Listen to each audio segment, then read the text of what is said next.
My friend Brian sent me this box, and having seen his sculptures, specifically his lamps, I knew I had to take this box in the direction of a lamp. I just didn't know how to get there from here.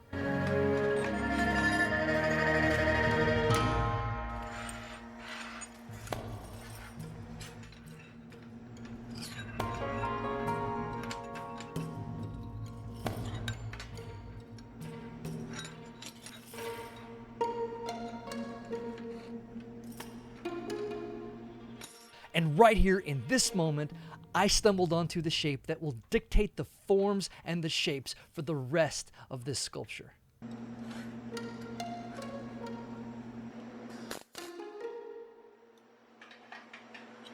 Ooh, that looks like a spaceship.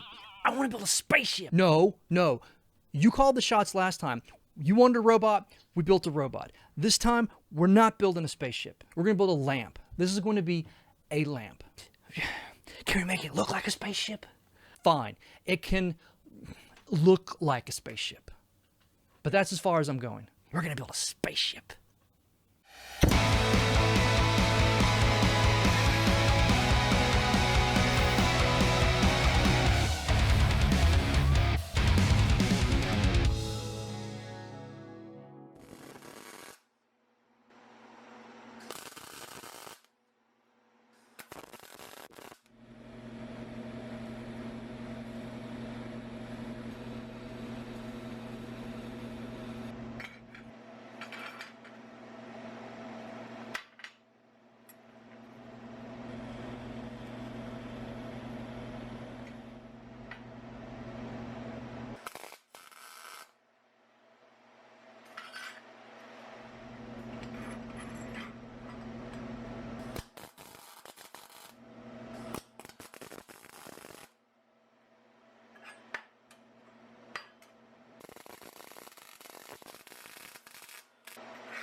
I have always wanted to work with Nixie tubes. These are manufactured in the 1980s, and they're military surplus, specifically Russian military surplus. And these were used for displays and readouts and equipment before the advent of liquid crystal displays and LEDs. The dangers with these are they run off high voltage DC, like 180 volts DC. Low amperage, but high voltage.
Did you see that? I burned the crap out of my hand. Yeah, don't grab hot things, people. Don't do it. Don't grab the hot things.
This is one of those moments where, you know, I should have learned by now not to finish all my wiring before I test it because I wired something wrong. But I went ahead and shrunk, wrapped everything, you know, and I have to take it all apart now.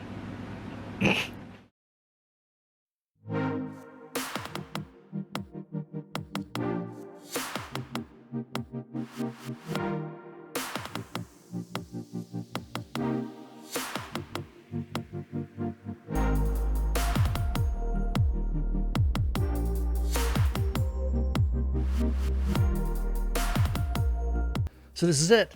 I'm calling this lamp number 9. I'll let you in a little secret. I intended to call this thing lamp number 6, but I welded the Nixie tube socket in upside down. So it is now lamp number 9, because I'm not going to cut this thing open to flip the socket around. I don't know what universe this comes from.